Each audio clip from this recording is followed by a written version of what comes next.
Long division with polynomials is identical to long division with numbers, except instead of having numbers, you have variables.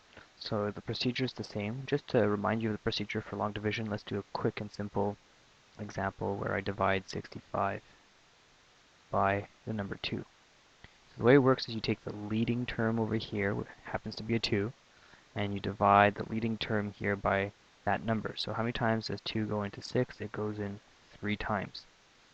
Then you do 3 times 2 equals 6. Put brackets. You subtract. You get a 0 here. You bring down the 5. And then you ask again, how many times does 2 go into 5? The answer is 2. You multiply 4. Put brackets. You subtract.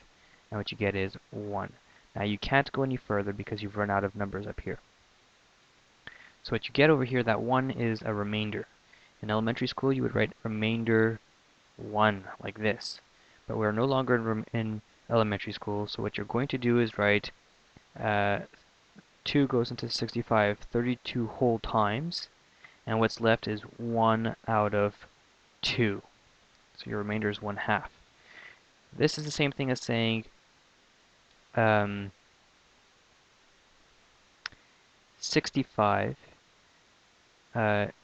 divided by 2 is the same thing as 64 plus 1 divided by 2.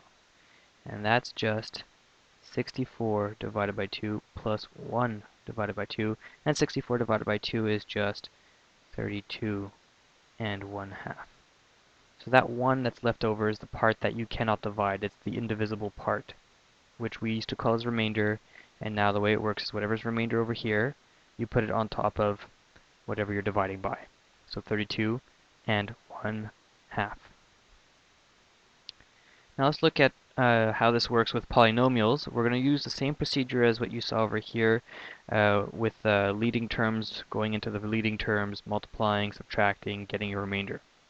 So suppose we have, let's see, x plus 1 being divided by x plus 2. So our leading term here is an x, and we ask ourselves how many times does x go into the leading term over here is x. So how many times does x go into x? It goes in once.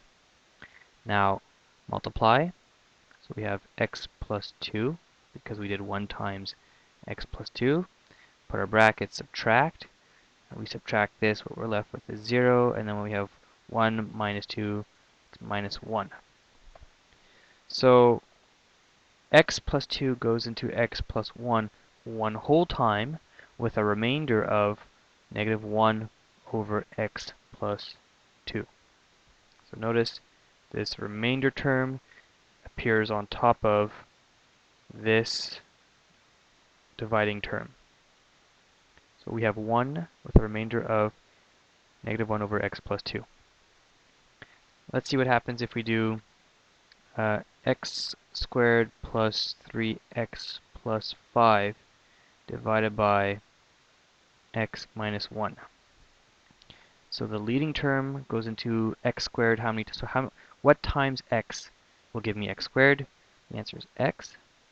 Now I multiply. So I have x squared because x times x is x squared. And then x times minus 1 is minus x. Put my brackets, subtract. 3x minus x, actually it's minus minus, so that's 4x. 3x minus minus x is 4x. Bring down the 5, plus 5. How many times does x go into 4x? It goes plus 4 times. 4 times x is 4x. Minus 1 times 4 is minus 4. Brackets, subtract. 4x minus 4x is 0. 5 minus minus 4 is 9. So how many times does x minus 1 go into x squared plus 3x plus 5? It goes in x plus 4 times with a remainder of 9 over x minus 1. And that's how we do long division.